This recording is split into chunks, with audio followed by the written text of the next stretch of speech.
Fire. अटल,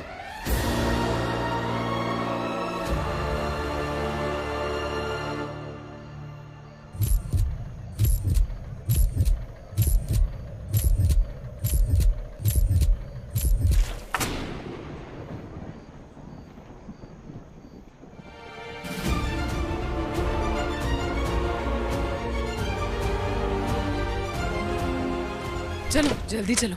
बाबूजी दरवाजा। क्या करते हो तुम? बात क्यों नहीं मानते हो बेटा? अटल, कभी कभी हम लोग जो बोलते हैं वो सुनकर चुप भी रहा करो।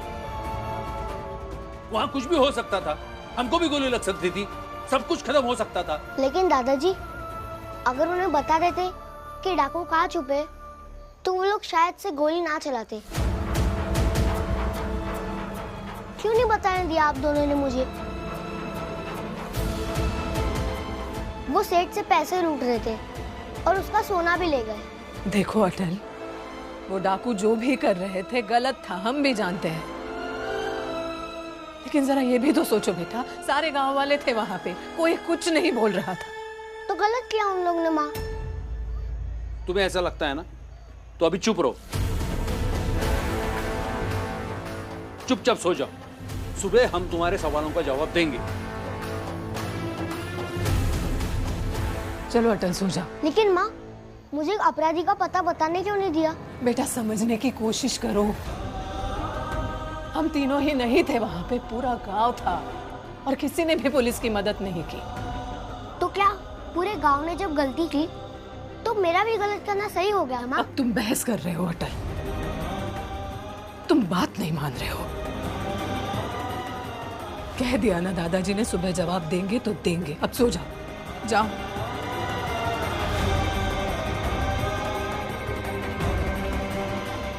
ओ, हाँ बाबूजी।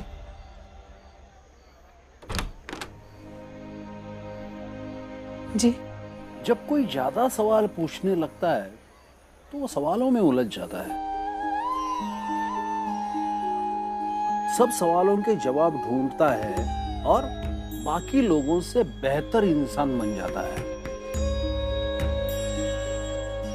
अटल भी बहुत सवाल पूछने लगा है, लेकिन हम उसे सवालों में उलझने नहीं देंगे। हम उसके सवालों के जवाब देंगे। कल सुबह हम उसके सवालों के जवाब जरूर देंगे। ठीक है, वो तुम सो जाओ, डरने की कोई बात नहीं। जी बाबूजी।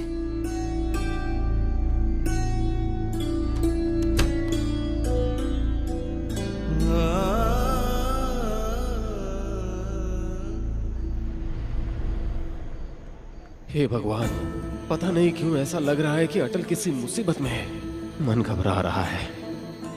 पहली बार बाबूजी, अटल और अटल की माँ से इतने दिन दूर रहा हूँ।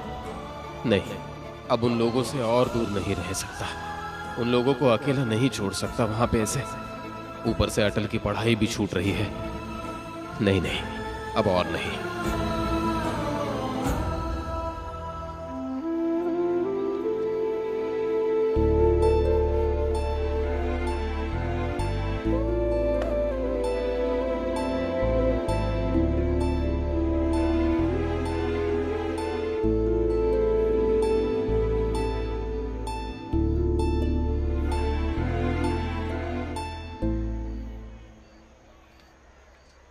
वाजपेयी जी,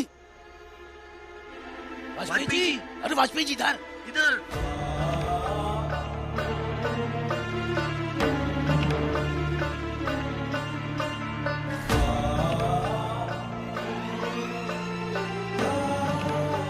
अरे बाबूलाल जी, गजोदर जी, आप इस वक्त यहाँ और ऐसे?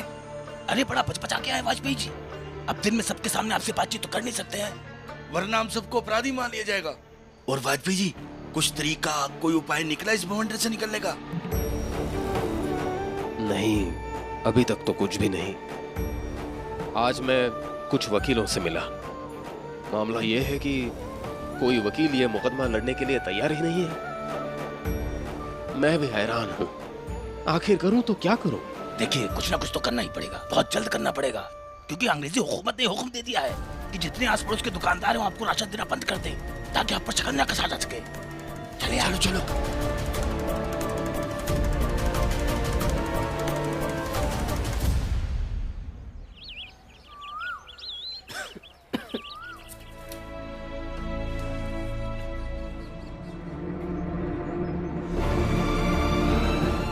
चुपचाप सो जाओ, सुबह हम तुम्हारे सवालों का जवाब देंगे।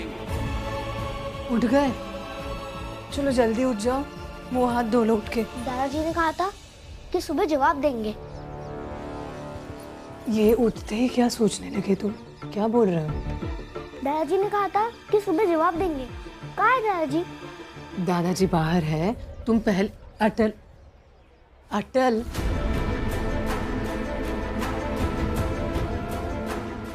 दादाजी जवाब। जवाब चाहिए? हाँ। जब तक मुझे मेरे सवालों का जवाब नहीं मिलता तब तक मैं परेशान रहता हूँ। ठीक है, चलो आपके सवालों का जवाब दे देते हैं। चलिए।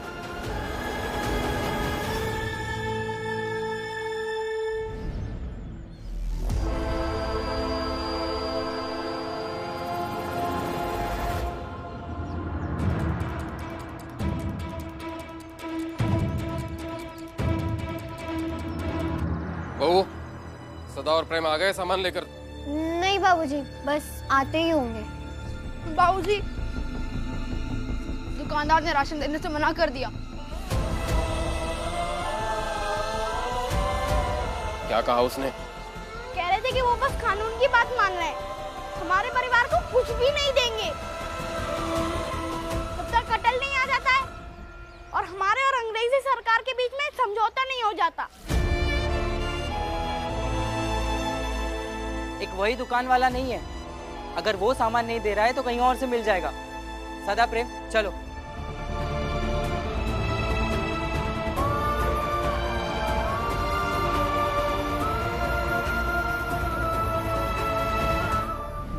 कल रात पुलिस ने पूरी कोशिश की थी। हाँ भैया, डाकू कहीं दिखे भी नहीं, लगता है भाग गए। अच्छा ही हुआ जो पकड़े नहीं गए। और फिर अच्छा ही किया वो डाकुओं ने जो उस सेठ को लूट लिया। उस सेठ ने भी हम गरीबों से कितने पैसे लूटे हैं। ये क्या बात हुई? उस सेठ ने आप सबको लूटा और उस डाकू ने उस सेठ को। दोनों ही लुटेरे हुए ना।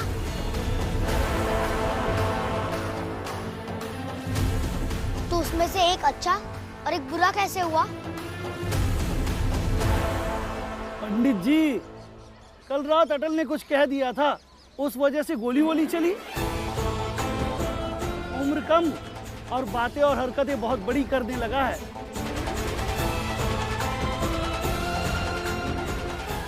संभालिए, कहीं कोई अनहोनी ना हो जाए। और क्या, पहले हमको समझाया, कल फिर कुएं में पानी भरते समय औरतों को समझाया। अरे इससे कहीं ये भ्रम ना हो जाए कि सबसे ज्यादा समझदार यही है। समझदार नहीं हूँ मैं, बस ये समझना चाहता हूँ कि आप लोग उस डाकू के ना पकड़े जाने से इतना खुश क्यों है। और जब पुलिस आई, आपने उस पुलिस की मदद क्यों नहीं की? अरे हमें क्या पता डाकू कहाँ से भागे कहाँ से नहीं भागे। अरे भैया, ये बेमतलब की बातें करने से क्या फायदा अब? और नहीं तो क्या, जाओ आप सब लोग अपने अपने घर।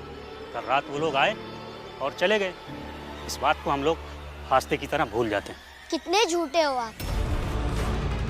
कल मैंने ही आपको देखा था उन डाकुओं को छुपाते हुए।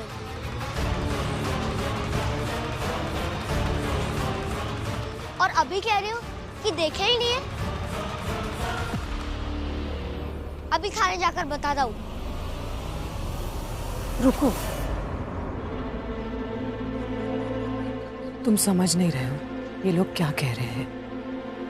मैं ये नहीं समझ रहा कि ये लूटने वाले के पक्ष में क्यों है। जिन्हें तुम बताने जा रहे हो वो लोग डाकू से कम है क्या? अटल, तुम अभी बच्चे हो और छोटे हो, इसलिए हम लोग ये बात टाल रहे थे। और अगर तुम असल में ये जानना चाहते हो कि हम लोग क्यों डाकुओं के समर्थन में हैं, तो आओ हम तुम्हें बताते हैं।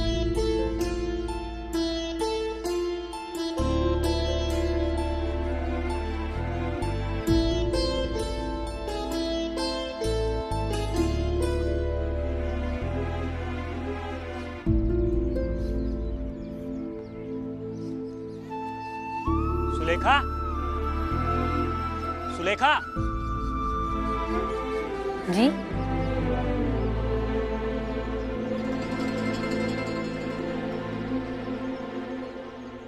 ये सुलेखा है, मेरी पत्नी।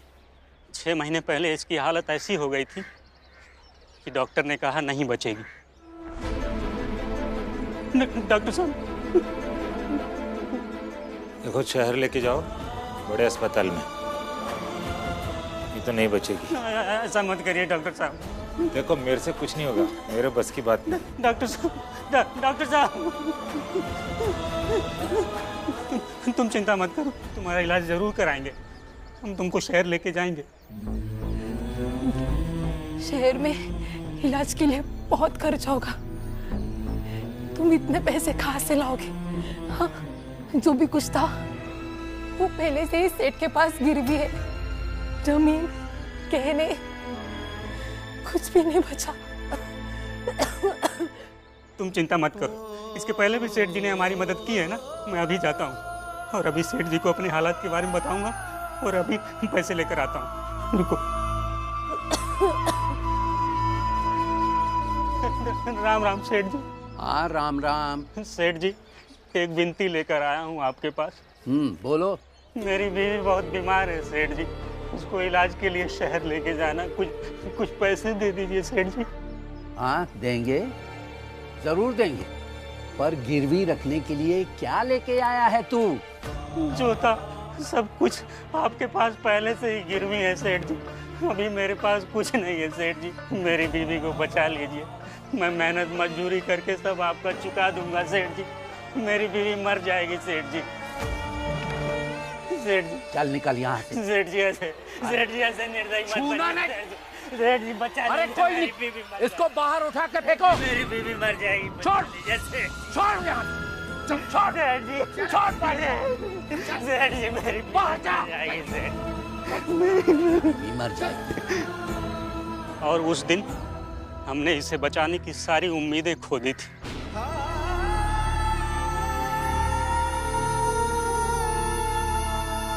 तभी एक फरिश्ता मेरे घर आया।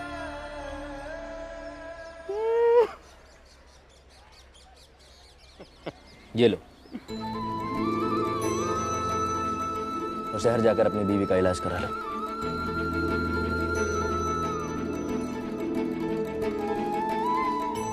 एक दिन तुम्हारी बीवी ने पानी पिलाकर मेरी जान बचाई थी, और आज इस हालत में मैं उसे मरने के लिए नहीं छोड़ सकता। बहुत बहुत धन्यवाद साहब। ठीक है ठीक है ठीक है, बस इसकी कोई जरूरत नहीं है। और उस दिन अगर वो डाकू फरिश्ता बनकर मेरे घर नहीं आता तो आज ये तुम्हारे सामने नहीं खड़ी होती।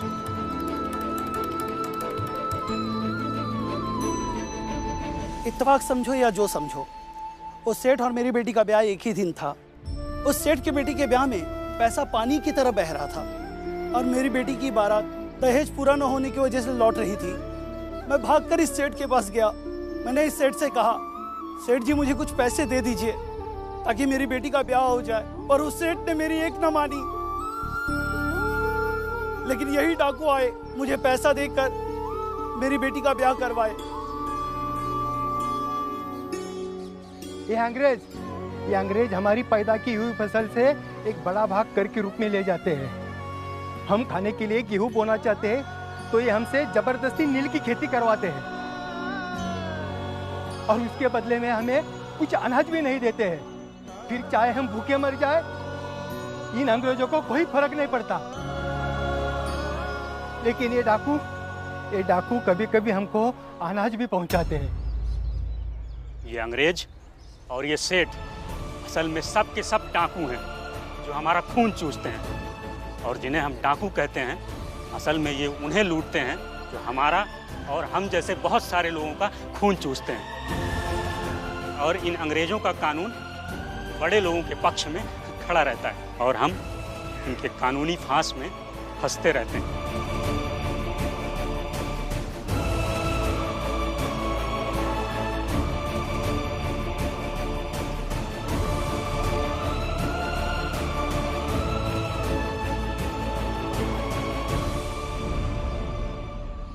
वाजपेयी साहब,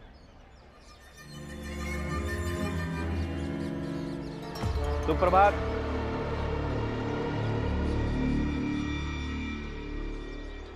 क्या हो गया?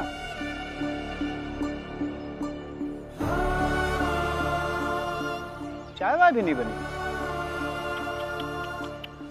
फिर तो राशन भी नहीं मिला होगा। और ये मोहल्ले वाले भी ना बड़े बेरहम, ऐसे थोड़ी होता है। खैर वाजपेयी साहब, आप कुछ भी कर लीजिए, राशन तो मिलने से रहा। भाई ये कानून बन गया है ना, और जब तक अटल को वापस नहीं बुलाते, मत बुलाइए, तब तक ऐसे कानून बनते रहेंगे और आप और आपके परिवार को अपने शिकंजे में जकड़ते रहेंगे।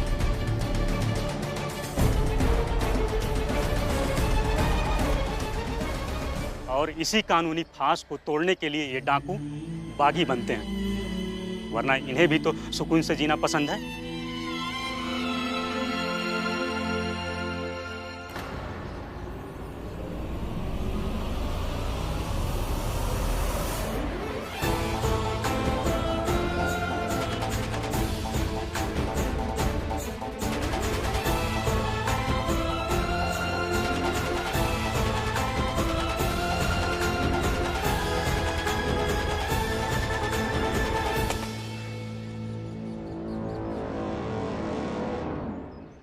डरो मत, हम अंग्रेजों की तरह बेवजह किसी को नहीं मारते हैं।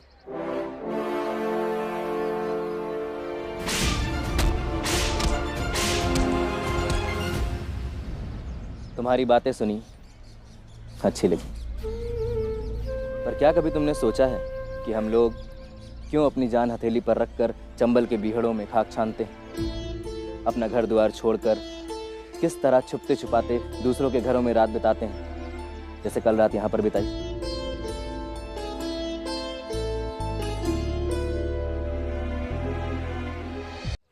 अटल, स्टीफन साहब ने जब तुमसे कहा था कि स्कूल में धोती पहनकर आना अपराध है और वो उनका कानून नहीं है, तो याद करो तुमने किस तरह से विरोध किया था।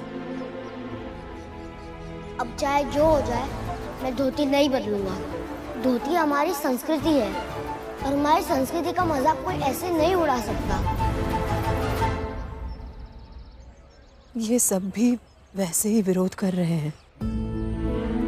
अब कुछ समझ में आ रहा है?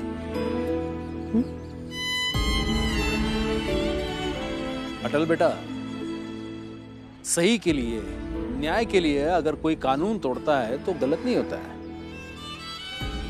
जैसे कि तुमने स्कूल में जो किया वो गलत नहीं था, और यहाँ पे ये डाकू जो कर रहे हैं वो गलत नहीं है।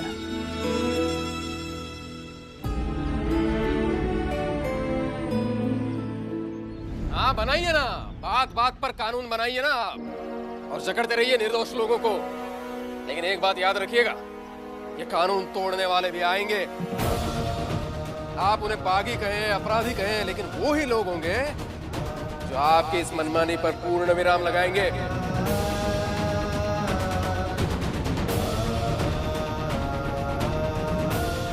आप चाहे ऐसे नए नए कानून बनाकर हमें दबाने की कोशिश कीजिए, लेकिन आपके इस कानूनों की धज्जियां उड़ाकर एक दिन हम ही जश्न मनाएंगे तोमर साहब।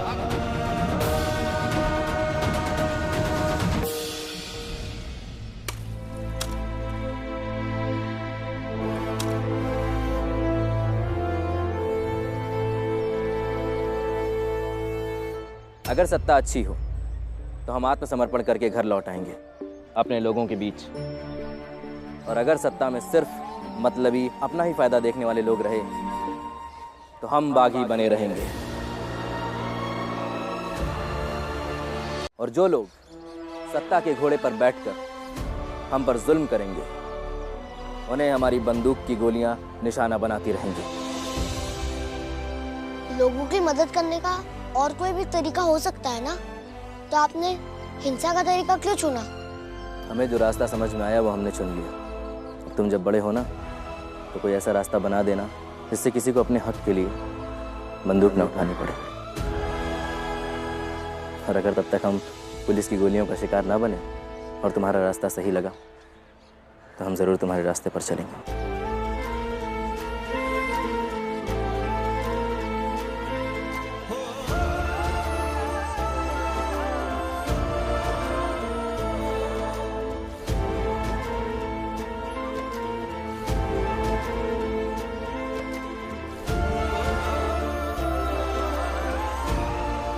अब हमें ही एक रास्ता बनाना होगा जो बिना बंदूक उठाए सबके लिए न्याय करे और सबको अधिकार मिले।